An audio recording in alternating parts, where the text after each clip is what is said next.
Soon to be joined by my partner in consciousness, Nsoromma, our intellectual surgeon. All right, yes, and I am on Facebook Live on the phone here. We're having little technical difficulties, but that's not a big deal. Coming up today, yesterday, some people will consider it a really big deal. Signed into law. Thursday. Was it Thursday? Okay, Thursday signed into law. My correction from Mr. Carey, was signed into law the celebration of Juneteenth. Okay, I'm going to explain to you what Juneteenth is a little later for those of you that don't know. But today at Rodney Square, starting at noon, there will be a Juneteenth festival sponsored by the Wilmington Library. Right at 10th and Market today, featuring Richard Raw and the Word Warrior Band, legendary hip-hop artist KRS-One, as well as Take Six, Naja, what's her name? Naja Nicole from NBC's The Voice, Eric Monte, and Best Kept Soul today at noon, the Juneteenth Festival. Coming up next week, oh boy, next week, on Saturday, June 26th, at Kirkwood Park at 11th and Kirkwood, come on out, a special memorial concert honoring the great Clifford Brown on the 65th anniversary of his tragic death. From 2 to 3, recorded music by Clifford Brown. From 3 to 4, African drumming, open mic, spoken word, poetry, personal reflections. From 4 to 6, the memorial concert featuring Tony Big Cat Smith, one hell of a trumpet player. Also Larry Williams on tenor, Bill Dix on the Hammond B3 organ, and Aaron Walker on drums. That's going to be a hell of a band. Listen, all musicians are invited to sit in and pay tribute to Clifford. So bring your axe.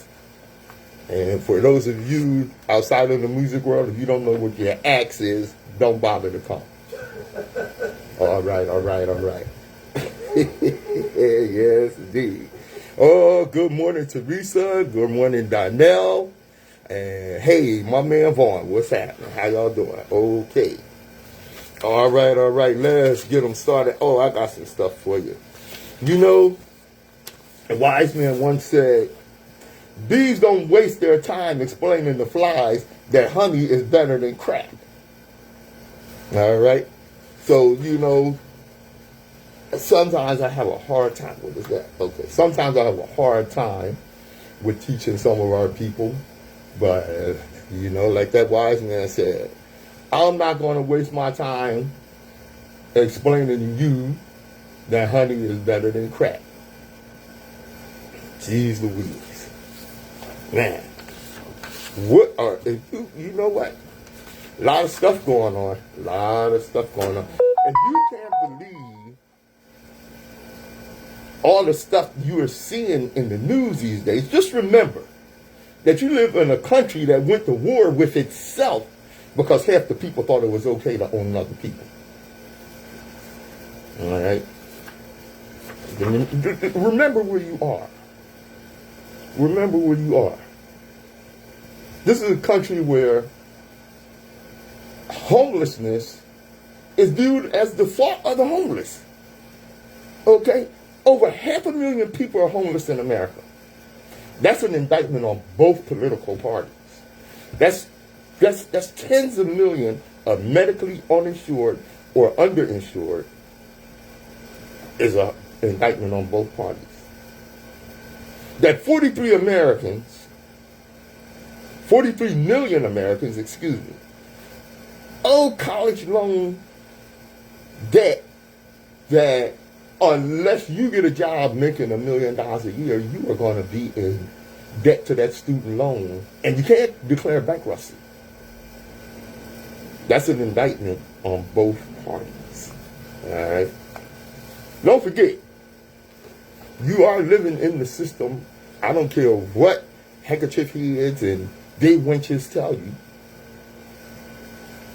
You are living under the system of global white supremacy. Okay?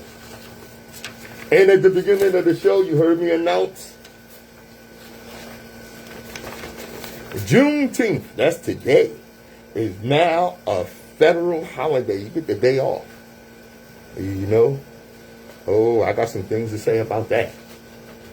But before I do, let me tell you this. The Open Eye is brought to you by...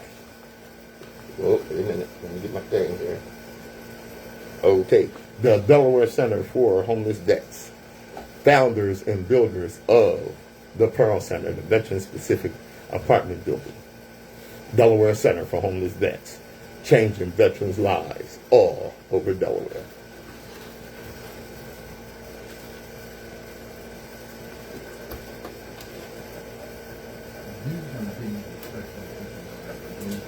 Read this before you get off. Oh. Can you have this thing? Not really. Okay. Yeah. Okay. Just mark the combination, combination. but everything else is on. Okay, no But problem. read that up the top. This is the show if you can do it. I want you to announce it if you Oh, can do it. okay, It's going to be okay. on Friday from 5 to 6. Okay. Okay. All Give right. me a bump, man. I need it. All right. You Trying to man. pull this shit together at the last minute. Ooh, terrible, Harvey, terrible.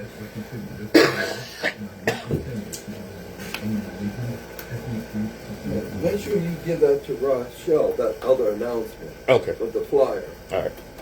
Yes. I know my disclaimer played twice. That's all right. Live radio, things happen. All right. Juneteenth. Let's talk about Juneteenth. What is Juneteenth? Commemorated annually on June 19th, Juneteenth is the oldest known celebration of the end of slavery in the U.S. The Emancipation Proclamation issued by President Abraham Lincoln on September 22nd in 1862 announced that on the first day of January, 1863, all persons held as slaves within any state in rebellion against the U.S.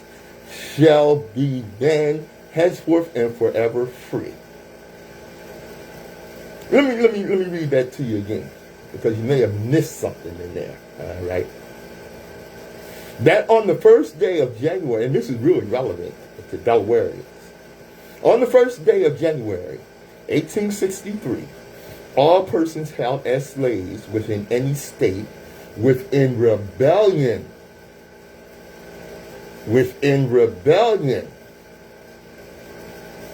against the United States shall be then, henceforth and forever, free. The Emancipation Proclamation only freed those slaves in slave states that had succeeded to the Union and become in the Confederacy. Delaware, a slave state, did not join the Confederacy. It remained part of the U.S., and the slaves in Delaware were not freed by the Emancipation Proclamation. It would take the Civil War and passage of the 13th Amendment to the Constitution to end the brutal institution of African American slavery. All right, glasses falling out. After the Civil War ended in 1865, most slaves in Texas were still unaware of their freedom. This began to change when Union troops arrived in Galveston, Texas. Major General Gordon Granger, commanding officer, District of Texas, from his headquarters in the Osterman Building, read General Order Number 3 on June 19, 1865. The order stated, the people of Texas are informed that, in accordance with a proclamation from the Executive of the United States, all slaves are free. This involves an absolute equality of personal rights and rights of property between former masters and slaves. With this notice, Reconstruction era in Texas began. Freed African Americans observed Emancipation Day, as it was known, as early as 1866 in Galveston. As community gatherings grew across Texas, celebrations included parades, prayer, singing, and readings of the proclamation. In the mid-20th century, community celebrations gave way to more private commemorations. A reemergence of public observance helped Juneteenth become a state holiday in 1979. Initially observed in Texas, this landmark event's legacy is evident today by worldwide commemorations that celebrate freedom and the triumph of the human spirit. All right, so now we celebrate Juneteenth. My Facebook friend Tracy Johnson said, okay, so they gave us a holiday. Can we get substantive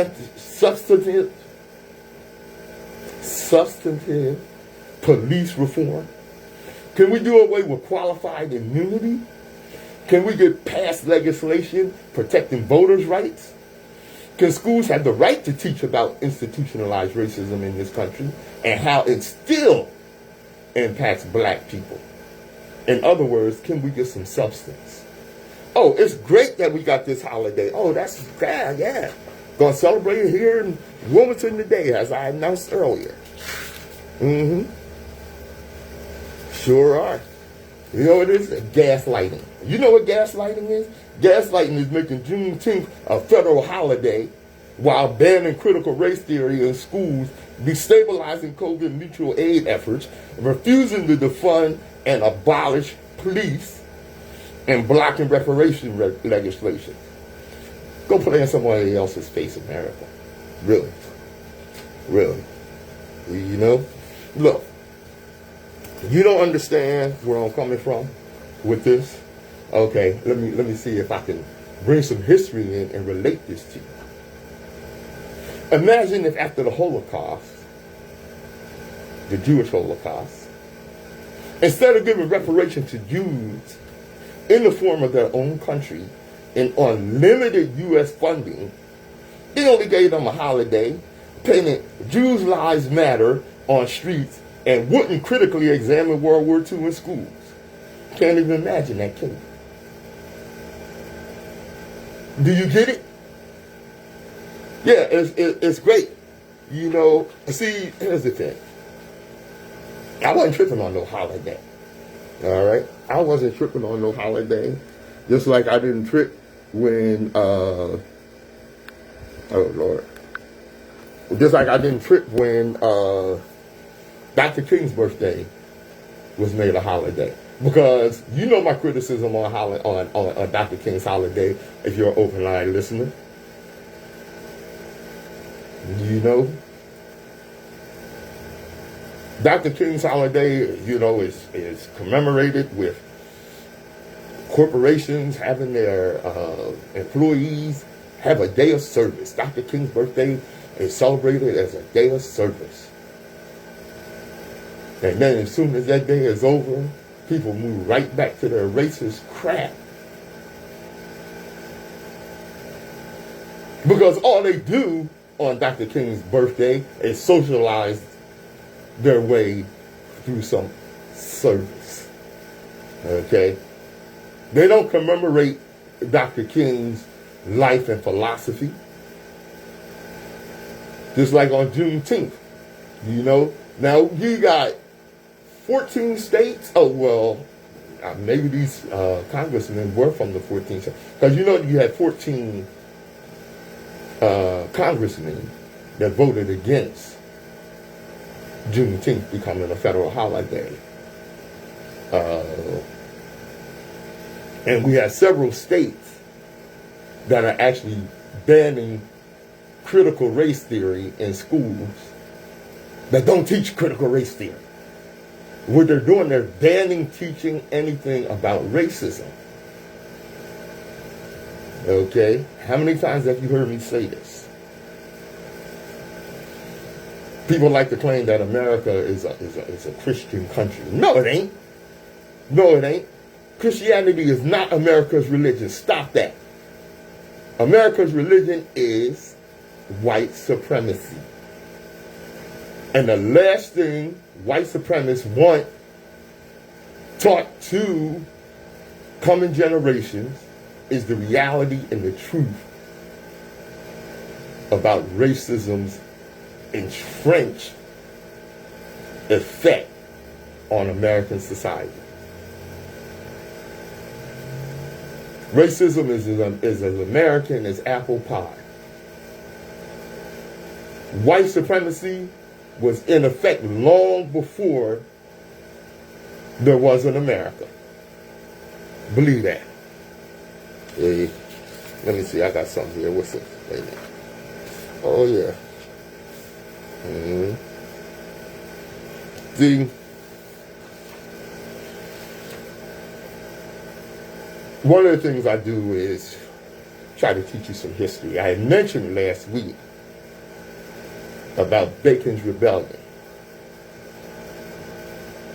Bacon's Rebellion is the history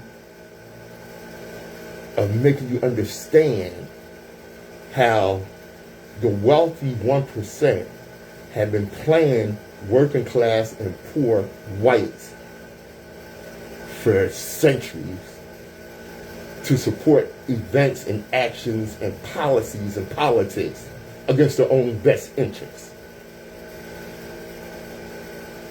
This tactic was first applied by the wealthy Virginia tobacco planters as a result of Bacon's Rebellion around 1656. Okay? You see, about half of the participants involved in that rebellion were black. They were black indentured servants, which is different from being a slave. An indentured servant serves a certain length of time and then they're free and rewarded freedom and a piece of land. Okay? They, along with Bacon, the black indentured servants, with Bacon, a wealthy landowner, and white indentured servants, wanted the governor of Jamestown Colony, to assist them in seizing Native American land. The governor refused, and Bacon and his crew attacked Native American settlements and burned Jamestown.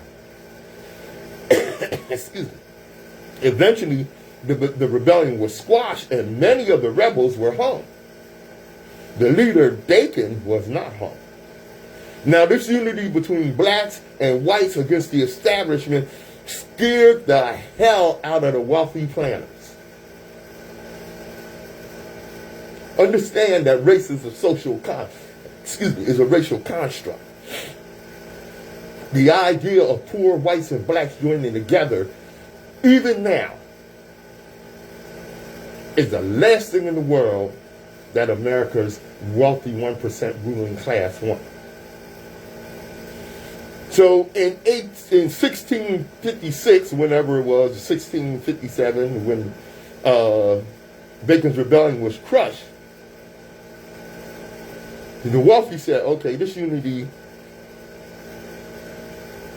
of poor whites and blacks has got to stop. So they implemented the racial bribe by giving white males some land and the right to vote on colonial matters. This action would set the table for the demonization, enslavement, and marginalization of black folks, which poor whites carried out for the benefit of rich white folks. Hence the playbook that LBJ mentioned has been used on the working class whites for centuries, having them actually believe that they were part of the same club as the ruling class, as the wealthy 1%. You're not. Stop tripping. You're not part of that. They hate you as much as they hate black people. But you're a tool. See what LBJ said? If you give poor white people someone to look down on, all right? If you give them someone to look down on, they'll pull the money out the pocket and give it to you. That's right. You know what he said? First of all, you can pick their pocket. But as long as they have somebody to look down on, you ain't got to pick their pocket. They'll throw the money at you. This is the foolishness that they have, that they've done to you. See, it's about choices. You got choices. You don't exercise them. You don't think about it. We all come in this world the same, naked, scared, and ignorant. After that grand entrance, the life we end up with is simply an accumulation of all the choices we make. Think about it. Everything in your life exists because you first made a choice about something. Choices are at the root of every one of your results. Each choice starts with a behavior that over time becomes a habit. You understand that? A behavior that becomes a habit. Alright? When you choose poorly, you just might find yourself at the drawing board, forced to make new, often harder choices. WHGE 95.3 FM, the Open Eye, joining us on the air. My partner in consciousness, Nsoromma. What's up, brother? Good morning. What's good, man? I hear you coming in. I heard you coming in. I always start the show where I'm at. Right. So I got in town early. Well, it wasn't early. I'm always on the end of it. Right. Whenever you show up, brother, you on time. That's what I say. You know, as long as I make it, I made it. You know what I'm saying? That's where What's up, world? You know, everybody good. It's Juneteenth. You know what I'm saying? That's what's up. Yep. Federal holiday.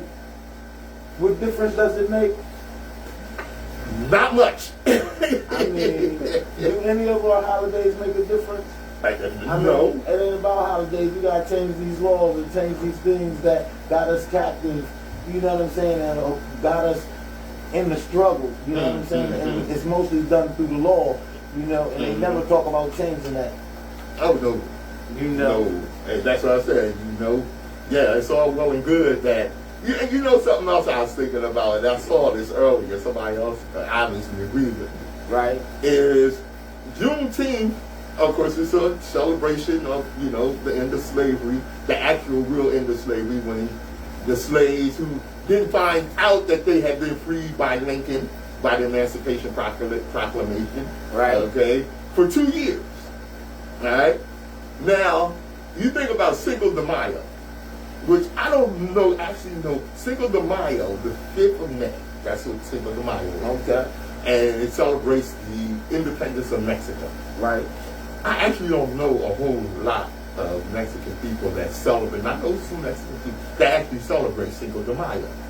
But what I do know is on Cinco de Mayo, if you go to your local Irish pub, you will see white people in there wearing sombreros, celebrating Cinco de Mayo. Any reason to get a drink, huh? Uh-huh. Yeah. So what's going to happen with Juneteenth? I better not catch your white ass running around in a dashiki talking about some damn Juneteenth.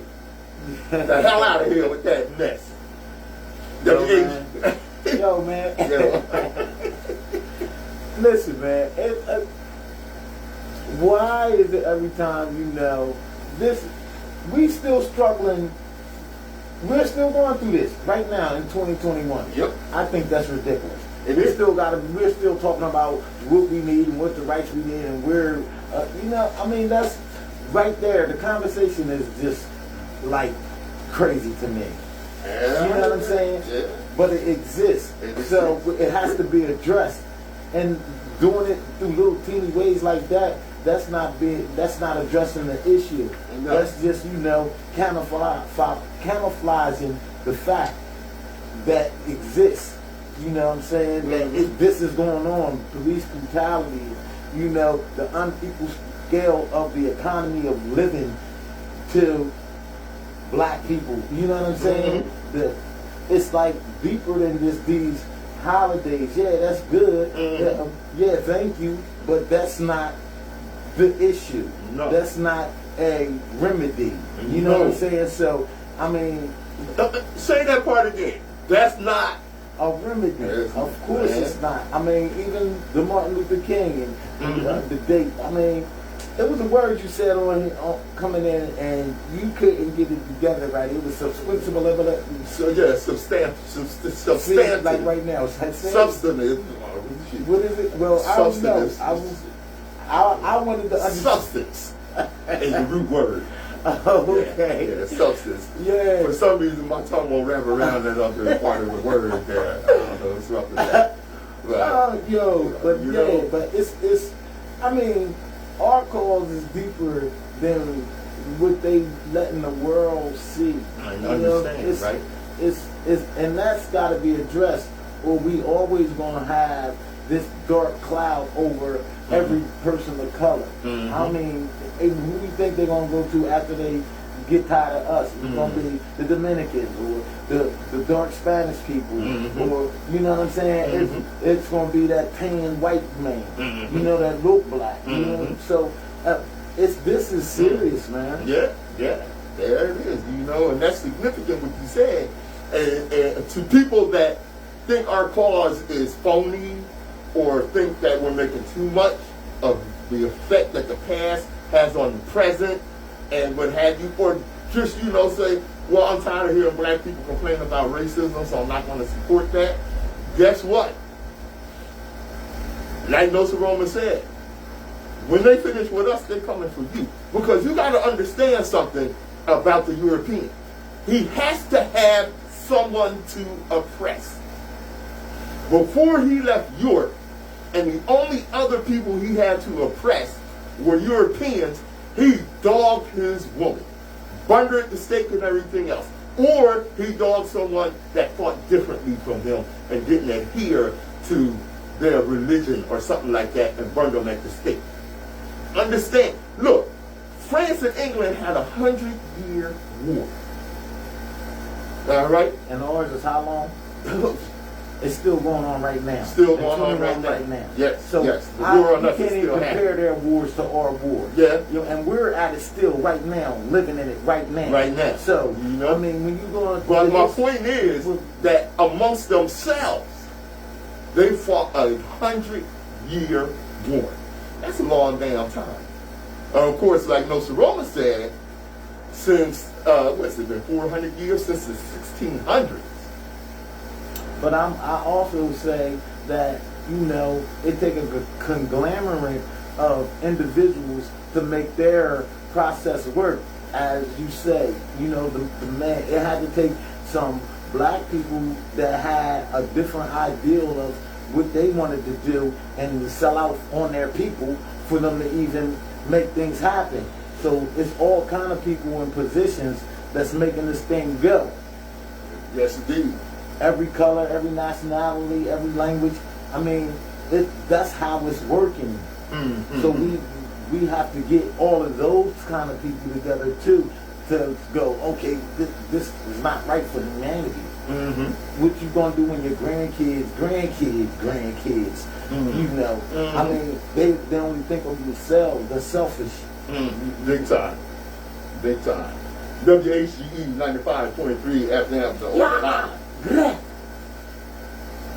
I'm Patrice Gibbs. Nsoromma in the building. All right. Wagwan. Bro, I hear you. Yo, boy, Sherry, what's up, Charlene? Hey, Darnell, what's happening? Yo, you know what's up. Stay tuned in, you know what I'm saying? That's good look, too.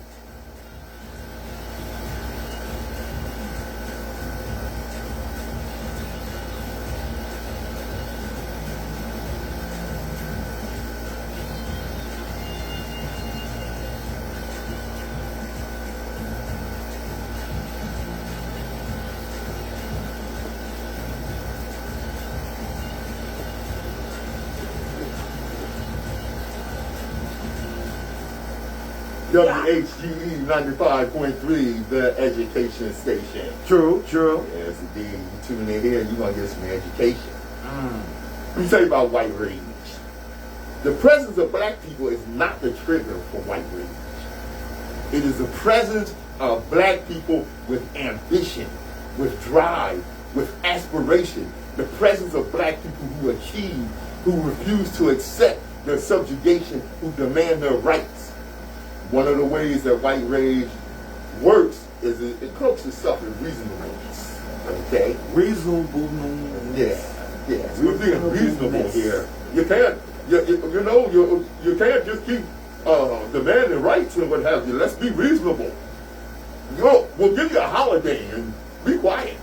You know? My question is, am I a human? Yes. That's it. And everything applies for you, applies for me. Yep. Period. And that's why Renoka Rashidi said, for black people to talk about building up the black community, marrying other black people, spending money in the black community, educating the children in that community, and supporting other black people is neither racism nor racist.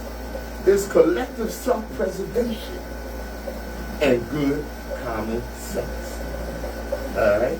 So it's not a thing that, look, that's not a bad thing. that's not a bad thing. Of course not. That's but not it is bad. to them because Right. we're $1 billion invested in their economy. And they don't want that to go to ourselves and be directed to a different avenue. So that's what makes it all-out war against not letting them do this. That's $1 billion out of their economy if we all come together and could just constantly build and network our own network like the Chinese do, like the Italians do, you know what I'm saying? Like white people do, you know what I'm saying? But we'll go outside and we won't go to our brother's store and support the brother or the sister or the little child lemonade, you know what I'm saying? We won't do that, but we'll go to other people's nationality and races and Participate in their economy. And so we're so forced and so programmed to participate with others that the others take over us participating with ourselves. That's crazy. So we'll step outside of ourselves to make sure we'll participate with somebody else and not my brother or not my sister. And I think that's a really DNA injected, you know, throughout all the suffering that, you know, like that monkey. All this bananas up there, but you know, but everybody ain't going to eat, ain't anybody even hungry. And then the new dude come in and go for the banana and get electric, or whatever, however you said it. And, you know, I mean, that's it. You know what I'm saying? So we got to break that. Yeah. You know. Now, one of the things that come up with the commemoration of Juneteenth and it becoming a holiday and what have you, as I mentioned earlier, is these same states and senators, because all the senators, 100%. You said it was 14 senators that didn't want it. 14 congressmen, but 100% of the senators voted for it. I mean, them same congressmen that didn't want this, they don't want to change for America. And they shouldn't even be in position. And that's how you spot these people. This is how you spot these racists. This is how you spot these killers. This is how you spot these people that's not for the cause and the benefit of the world proceeding and becoming a better... And progressing. Yeah, you know what I'm saying? Yeah. So you see that through these people in their votes. You don't think it's good for the black kids to have education? No, we don't want that. Get out of here. And then, you know, because they're slyer. They're slyer with it. I don't care how they do it. That's what they saying. That's what they're thinking. That's what they mean. And I keep it real. You understand? So, yeah, they might say, we don't have the money to do that right now because, or whatever it may be. You know what I'm saying? But it's always something that's not to the benefit of the progression of us. Right. Yes, indeed. Now, like I said, the thing about this thing with Juneteenth, right? All right, is these same senators who state, you know, who voted for the holiday, their states at the same time are outlawing teaching anything about racism in America. And about how racism is ingrained and not an individual event. Okay, racism is systemic.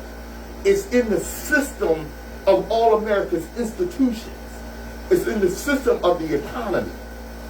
It's in the system. Their economy is built around that system. Yes. If that system goes down, their economy falls. Mhm. So they're never going to try and promote anything to make themselves go out of business. Oh no, But they're but a that business. system has to be dismantled, okay? Not just for black people, but for all working people. Because you know what? What's his name? Jeff Bezos?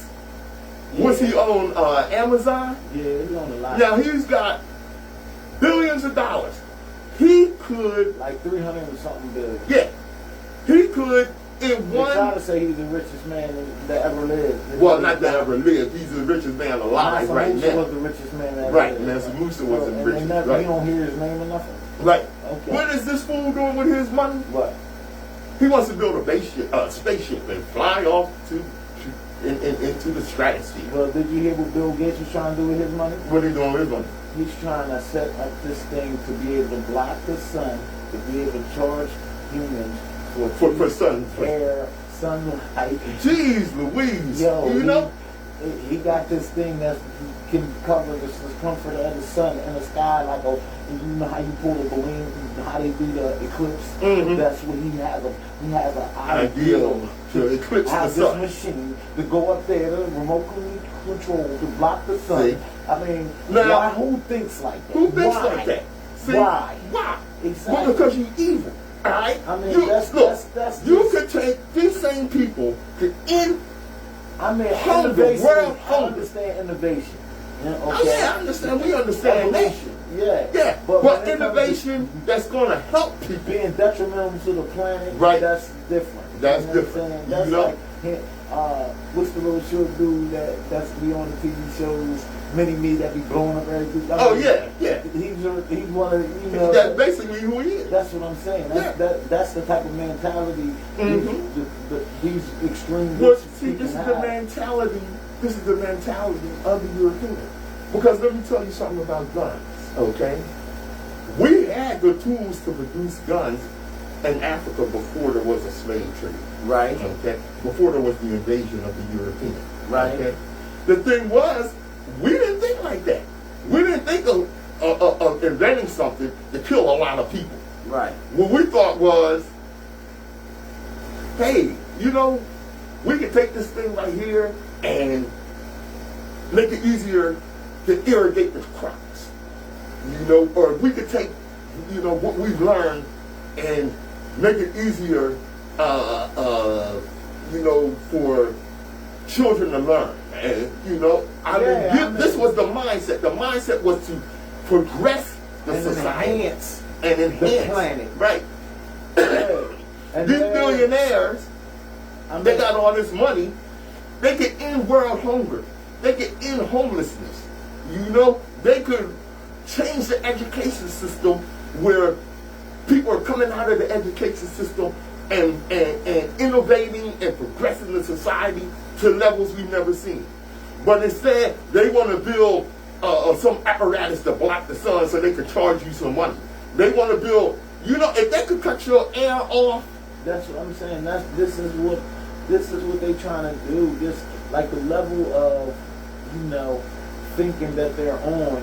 We wouldn't imagine it because we don't even have the money to even think like that. That's right. To even have, to go there. We're thinking about what I'm gonna feed my kids. Right. How I'm gonna pay this electric bill. Mhm. I mean, an electric bill is only $200-300. Mhm. You know what I'm saying? So this the A lot of level money of for some this the people. level of the levels of money and the gap between the distance of dreams Mhm. is incredible, man. Mhm. We have to make that Mm-hmm. a closer thing. Then Right. it'll be a somewhat change. Yep. You know what I'm saying? And like I And said, it's if they could spectacle, cut your oxygen off, and you had to pay for oxygen, do you know how many people's oxygen account would be in their children's name? Or they die. Or they would die. There's a lot of people that go, I ain't got it this month. I'll pay you in a couple months. Up, man, up, we'll cut your oxygen off. That's it. Exactly. You know? And it ain't even a question because it's a machine that do it, and the machine really don't care. No. So it's 6 o'clock Thursday. If you don't pay this button go off, Yep. and it has to be reset for us a manual person to do it, and there ain't no manual people working no more. How about that? So How about you're that? done. You know? It's that simple. You know, I did. You know, when you say ain't no manual people working no more, I did something yesterday I don't like to do in the supermarket, Right. and that's use self service. Checkout. I don't like doing that. You know, but like I said, on this Juneteenth, okay, critical race theory, which is not taught in elementary, in K through 12, kindergarten through 12th grade. The critical race theory is not taught in those grade levels. As a matter of fact, critical race theory is taught in graduate school, which means you have to have already graduated college with a bachelor's degree and be pursuing your master's or doctorate in order for you to come into the level where they're teaching critical race theory. But we have these, you know, racist senators and governors and this, that, and the other outlawing something that doesn't even exist. And worse than that, if you had not heard of Keisha King, a recently notorious big one. She's being called a rising star in the Republican Party. This is a black woman, Keisha King, from Florida, and she supported the outlawing of critical race theory in Florida. Critical race theory is not taught in Florida. But she said and I'm pretty sure she's lying. She said her daughter recorded her teacher teaching critical race theory. Well, her teacher did not teach critical race theory. Any mention of the racial practices, redlining, the economic impact, the justice impact, any mention of these things, which are ingrained in the American Gentrification. Yeah, in the American society, okay, they don't want you to teach about that. As a matter of fact, you know that over half the students in southern states don't understand that the Civil War was actually about slavery. That in the southern states, in the Confederacy, they're teaching the Civil War was the war of northern aggression. And that it was about states' rights. States' rights to do what? To hold people in bondage. Wake the hell up. This is a lie. And this Negro bedwitch on here, oh yes they are. It's very racist what they're doing, that they're teaching that black people are perpetually oppressed. Okay. This is my point. How many people of their color has been hung randomly for nothing? Give me a number and then compare their number to our number. And if you have a problem, or if you see that's okay, I think you're part of the problem of the society today. Yes. That's and you where know it what? lies at with me. You know what? That's the whole key. Forget all the bull s, and break it all the way down to when in history have your people ever been tortured, hung, murdered for nothing and hunted? Okay, and that still exists right now. Right now. So, I mean, compare them numbers and give me a factual number, and if you got an argument then I mean, I have a problem with you now. I know what I'm dealing with. I know what's in front of me. I understand what Malcolm X said when he said, put your hands up, and the people that don't want to fight, you get rid of them. You understand? I understand that. So that's where it has to be, and we have to knowingly know who these people are. Of course. Because we'll be the one that put them in position. Vote for her, because she pretty and she black, and I mean all the stuff that don't make a difference to our well-being. That's you know what? And let me tell you something about these big wenches. Okay, I call them European big wenches, and you might get a laugh out of that, and this, that, and the other. Okay, but what they are is white supremacist surrogates, and they're dangerous. and they're dangerous because they get in a position to spew this false information, and they're supported with, with white supremacist dollars and this, that, and the other. They're like inserted spies. Yeah. Yeah. And there was something you said I was getting ready to address just now. Oh, about lynching. That came up in the interview that she was in. Right. Well, lynching, if just one person was lynched, that's wrong, and maybe it is something that we should talk about. So if one person is taught critical race theory, that's wrong. Let me tell you something, Huzzy. Wasn't no one person lynched, okay? There were thousands of people lynched. There was millions. Thousands that we know of, and who knows how many more. The thing is this.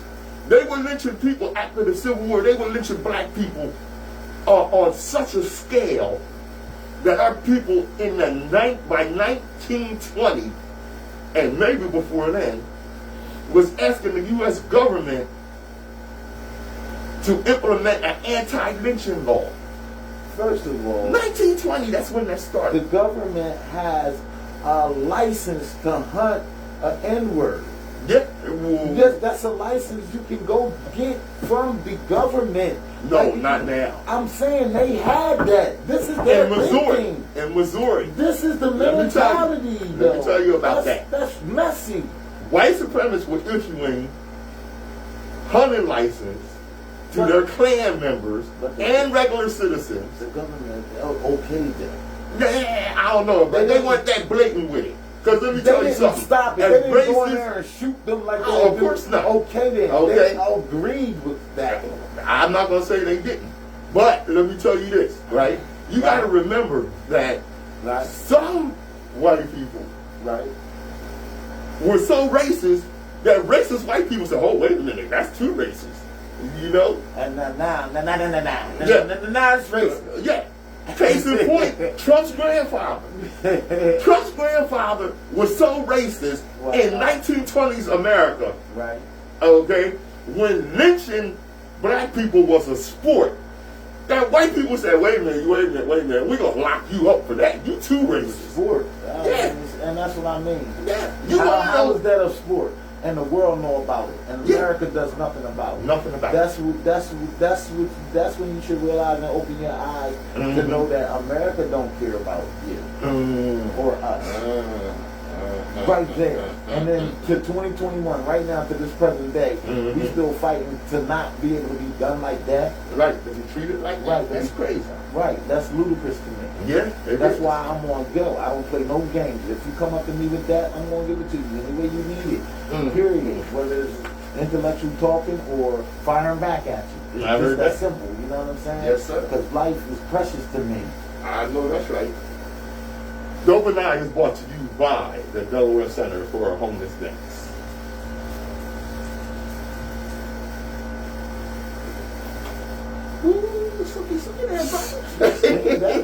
Steam that. Hey, yo, boy, you hear him? Hey, yo, he's selling educating and everything. You know what I mean? I'm like, yo, hey, is they outside? I gotta look outside. We gotta see if we ain't surrounded. Yo. Hey, Ms. Hughes. Hello, what's good? Oh, my God. I'll tell you. Yeah, Juneteenth. KRS-One's coming to town. Yeah. I was like, ain't nobody getting in contact with me. I ain't know nothing to the last second. Why ain't on that roster? I mean, that's what I want to know, man. That's what I want to know because, as far as I'm concerned, see, I know some of the people involved with that. Okay, and they don't want nobody outshining on Nsoromma.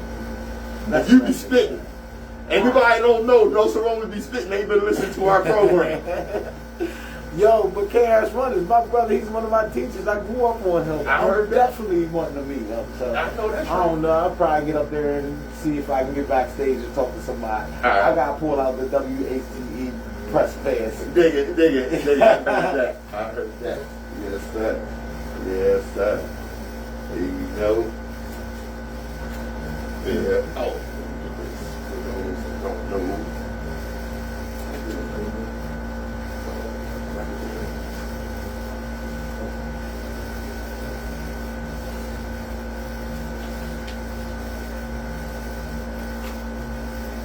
WHGE 95.3 FM.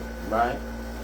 Right now, for those of you that don't know, don't understand what it is, I did some research for it. What is critical race theory? In truth, critical race theory, all right, which is not taught in grades 12, K through 12, like I told you, okay.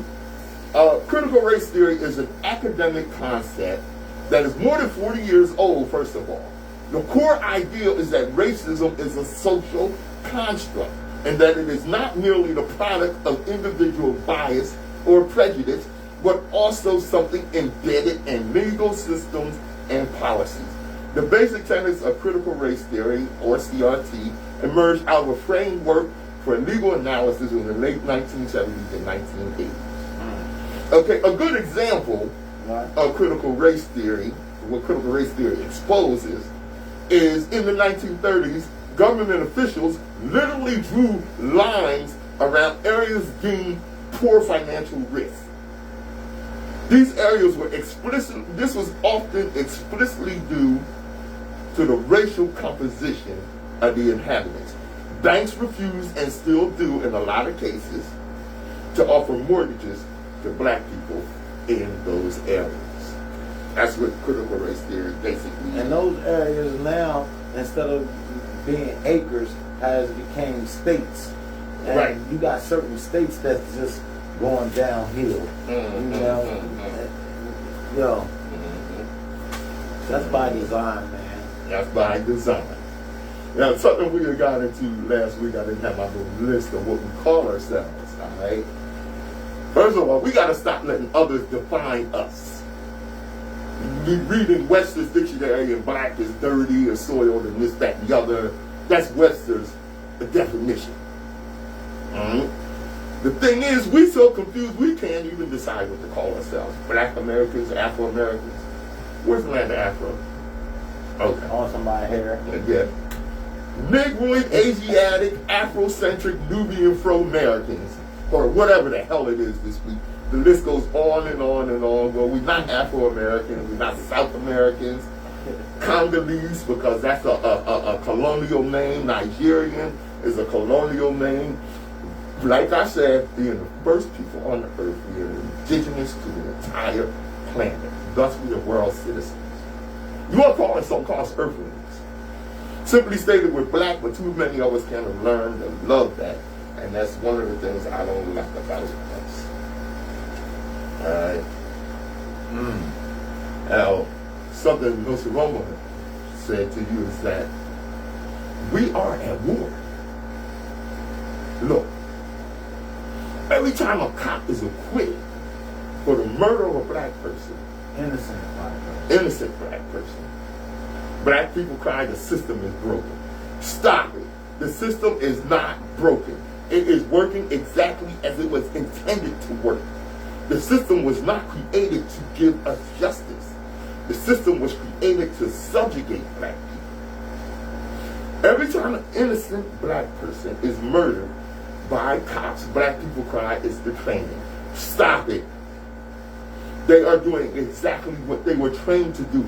How many times have we seen white suspects who actually committed a crime taken into custody without incident, as opposed to innocent black people who were unarmed and had not even committed a crime being pulled over and harassed and getting killed. And being killed. Cops don't have to be trained not to murder white suspects. Nsoromma. Yes. I seen a brother. He saw underage driver, 14 years old, white girl, driving recklessly, cut him off and gave him the finger. He followed them to see where they were going. They went home. He called the cops. Right. The cops came, pulled their guns out on him and locked his ass up. How that work? That's how it works. That's how it worked. I mean, first of all, he came past their neighborhood block. He went into their community. And somebody called on him when he was in the community. Oh, it's a black man, he's got boom. Yep. And they ain't coming in there and asking no questions. No. And now it's on. Now it's you know on. what I'm saying? Yep. So, I mean, what is, when you have the kind of power to just get out your car and walk up to a person's car and shoot them and get away with it. I mean, that's on another level. That's on another level. Yes, indeed. And that's the worst criminal. That's the worst kind of person that can be put in a position where they do what they want. You know, their wife might have made them mad earlier that day, and they're still mad at and they're going to take it out on you. Take it out on the first black person they see. You know, they don't take it out on white people. They don't do that. That's right. Us, they're taking out on us like we did it to them. You know what I'm saying? So, I mean, look, y'all, we all prayed up. We all prayed up. They don't give a damn about no ineffective marches.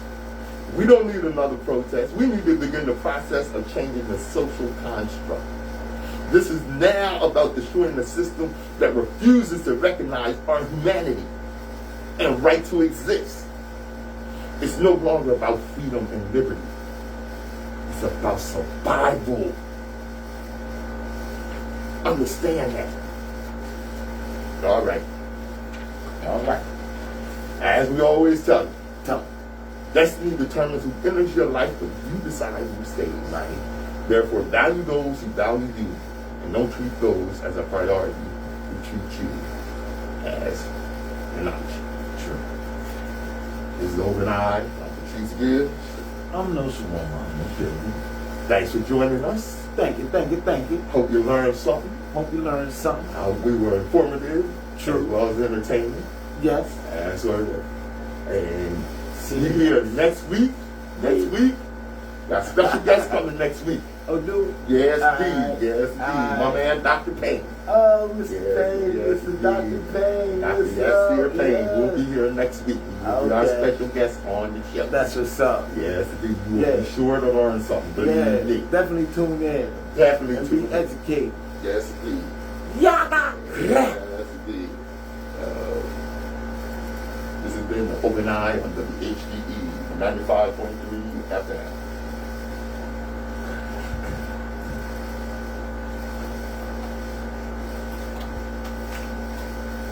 Yo, thank y'all for tuning in too. You know what I'm saying? Y'all always be on the back. Y'all always be, that's what's up.